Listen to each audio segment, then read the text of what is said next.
Assalamualaikum dan selamat petang saya ucapkan. Hari ini kami akan membentangkan tajuk tugasan kumpulan kami, iaitu prinsip percukaian dan implikasi cukai di Indonesia. Sebelum itu saya akan memperkenalkan ahli kumpulan kami, iaitu terdiri daripada yang pertama Hani Atira binti Yusuf, seterusnya saya sendiri Muntika Iskandar binti Ilyas, dan seterusnya Ili Fazia binti Karman dan Nitiyawati Venugopal. Seterusnya saya akan memperkenalkan berkaitan cukai. Cukai ialah bayaran wajib kepada kerajaan tanpa balasan langsung.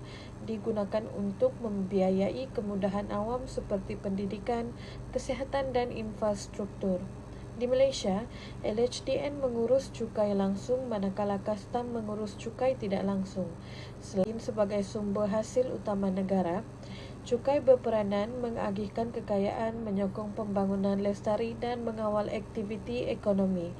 Melalui dasar seperti tax roadmap, cukai menjadi asas transformasi ekonomi negara. Secara keseluruhan, sistem cukai yang berkesan penting bagi kestabilan ekonomi, keadilan sosial dan kesejahteraan rakyat. Seterusnya adalah jenis cukai. Cukai terbahagi kepada dua jenis utama, iaitu cukai langsung dan cukai tidak langsung. Cukai langsung dikenakan terus ke atas pendapatan atau kekayaan individu dan organisasi seperti cukai pendapatan, cukai syarikat dan cukai keuntungan harta tanah ataupun RPJT. Beban cukai ini ditanggung sendiri oleh pembayar dan bersifat progresif, di mana golongan berpendapatan tinggi membayar lebih.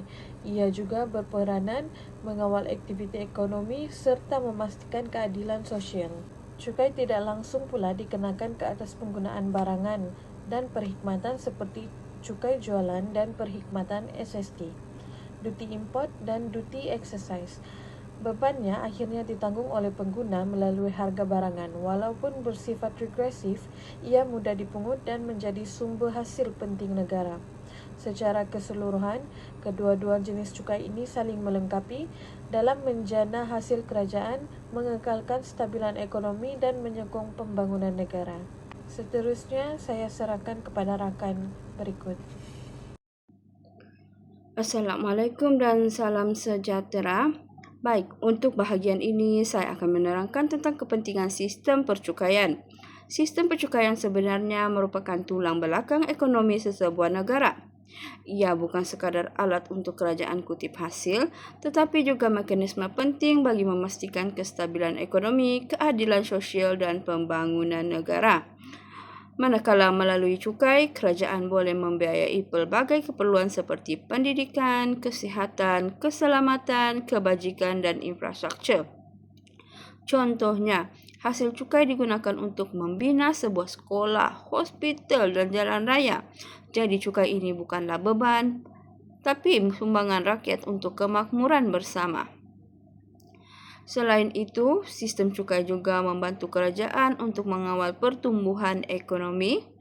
Apabila ekonomi lembab, kadar cukai boleh diturunkan untuk menggalakkan perbelanjaan dan pelaburan asing.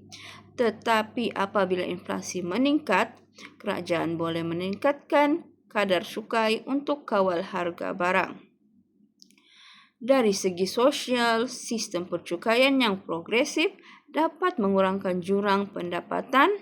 Golongan berpendapatan tinggi membayar cukai lebih banyak berbanding golongan berpendapatan rendah.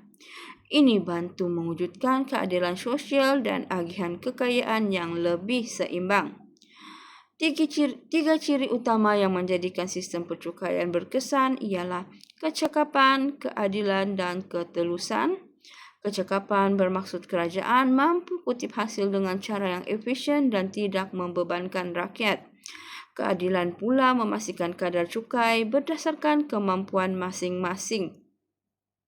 Manakala, ketulusan penting untuk membina kepercayaan rakyat terhadap cara hasil cukai dibelanjakan. Oleh itu, keseluruhannya ialah sistem percukaian cekap, adil dan telus amat penting untuk memastikan hasil negara digunakan secara optimum bagi pembangunan yang mampan. Seterusnya, Saya akan terangkan sedikit tentang latar belakang cukai di Indonesia. Indonesia ialah negara kepulauan yang besar di Asia Tenggara dan mempunyai ekonomi yang pesat membangun. Manakala dari segi politik, Indonesia ialah sebuah republik demokratik yang dipimpin oleh presiden dan dipandu oleh kabinet parti parlimen.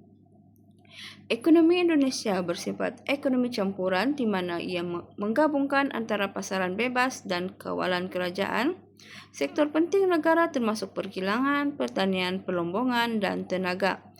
Menurut Bank Dunia, Indonesia kini sedang menuju ke arah status negara berpendapatan tinggi menjelang tahun 2045 melalui visi Indonesia Emas 2045. Sistem cukainya ditakdir oleh Direktorat Jenderal Pajak DJP di bawah Kementerian Keuangan. Indonesia mengamalkan sistem self-assessment bermaksud pembayar cukai bertanggung jawab sendiri untuk mengisytiharkan pendapatan mereka. Sejak tahun 1980-an, Kerajaan Indonesia banyak melaksanakan reformasi percukaian, termasuk Undang-Undang Harmonisasi Peraturan Perpajakan UUHPP pada tahun 2021. Melalui reformasi ini, kerajaan memperkenalkan cukai karbon dan memperluas asas percukaian digital untuk memastikan sistem lebih moden dan adil. Secara ringkasnya, sistem percukaian Indonesia memainkan peranan besar dalam menjana hasil, membiayai pembangunan dan mengurangkan ketidaksamaan pendapatan rakyat. Antara cukai utama yang diamalkan di Indonesia ialah cukai pendapatan. Pajak penghasilan PPH dikenakan ke atas individu dan syarikat. Kadar individu antara 5 hingga 35%, manakala syarikat 22%. Ini merupakan sumber hasil terbesar negara.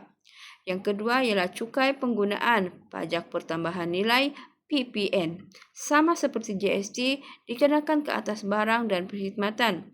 Kadar semasa ialah 11% dan akan naik kepada 12% pada tahun 2025. Seterusnya, cukai harta dan cukai bumi bangunan PBB. Cukai atas pemilikan tanah dan bangunan digunakan untuk pembangunan tempatan. Selain itu, Indonesia juga ada cukai eksersis untuk produk seperti rokok dan minuman keras serta cukai karbon bagi menyokong agenda alam sekitar. Kesimpulannya, sistem cukai Indonesia sangat penting untuk pembangunan negara dan reformasi yang dijalankan menunjukkan komitmen kerajaan terhadap kecekapan dan keadilan fiskal. Seterusnya, saya menyerahkan pembentangan ini kepada rakan sekumpulan. Terima kasih. Salam sejahtera, saya Haniati Ramdi Yusuf, nomor matriks 282938. Dalam slide ini saya akan menerangkan tentang ringkasan sejarah dan perkembangan cukai pendapatan individu di Indonesia. Nombor 1, zaman kolonial. Sebelum 1945, cukai pendapatan pertama kali diperkenalkan semasa penjajahan Belanda pada tahun 1864. Dikenakan terhadap golongan elit kolonial dan tidak meluas kepada rakyat tempatan. Nombor 2, kemerdekaan 1945 sehingga 1960-an. Selepas kemerdekaan Indonesia menggubal Undang-Undang Cukai pendapatan pertama pada 1947. Walaupun ada usaha untuk sistem yang lebih adil, cabaran seperti masalah pentadbiran dan ketidakmampuan mengesan pendapatan individu timbul. Reformasi cukai pada 1960-an sehingga 1990-an. Pada 1983, Undang-Undang Nombor 7 tahun 1983 memperkenalkan sistem cukai progresif dan konsep self-assessment, memberi tanggungjawab kepada individu untuk melaporkan cukai mereka sendiri. Sistem percukaian diperkukuh untuk meningkatkan ketulusan dan pengutipan cukai. Nombor 4, era digital 2000 hingga kini.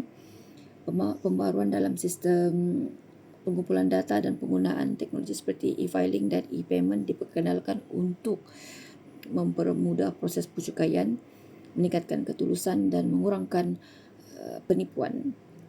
Pada nombor 5, cukai digital 2020-an tahun 2020. Dalam menghadapi ekonomi digital, Indonesia memperkenalkan undang-undang baru seperti cukai atas perkhidmatan dan barang digital untuk menyesuaikan sistem cukai dengan perkembangan teknologi dan transaksi dalam talian. Kesimpulan, perkembangan cukai pendapatan individu di Indonesia melibatkan peralihan dari sistem yang tidak adil pada zaman penjajahan kepada sistem moden dan lebih progresif, transparan dan menggunakan teknologi untuk meningkatkan pengutipan dan ketulusan cukai. Baik, dalam slide ini saya akan menerangkan tentang ringkasan tujuan pelaksanaan cukai pendapatan individu di Indonesia. Pendapatan negara, cukai berpendapatan individu merupakan sumber utama kewangan negara untuk membiayai pembangunan dan perkhidmatan awam seperti pendidikan, kesihatan dan infrastruktur. Nombor 2, mengurangkan ketidaksamaan pendapatan. Cukai progresif membantu mengurangkan jurang pendapatan dengan mengenakan cukai lebih tinggi kepada golongan berpendapatan tinggi dan lebih rendah kepada golongan berpendapatan rendah.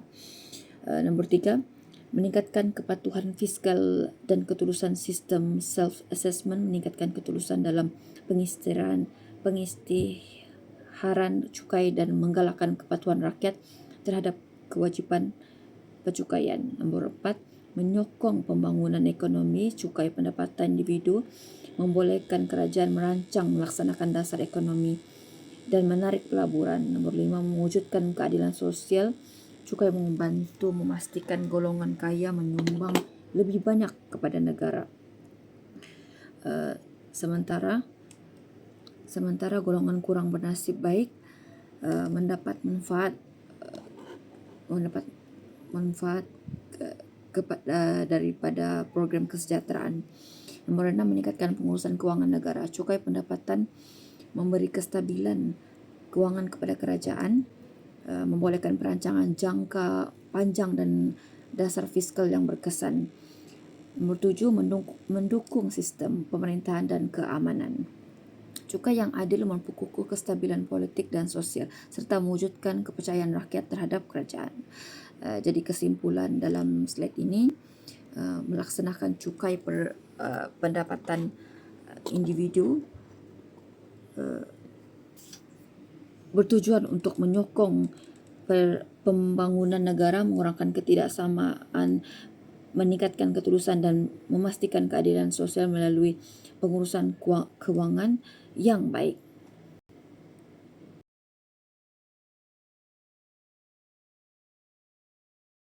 Ini kita dapat lihat trend kadar cukai di Indonesia bagi tempoh 2013 hingga 2024. Sejak tahun 2022, kadar cukai pendapatan individu bagi golongan berpendapatan tinggi telah meningkat kepada 35%.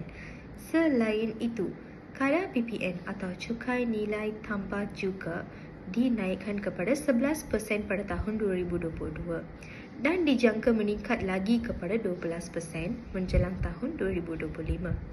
Perubahan ini menunjukkan usaha kerajaan untuk meningkatkan hasil cukai dan menstabilkan ekonomi negara.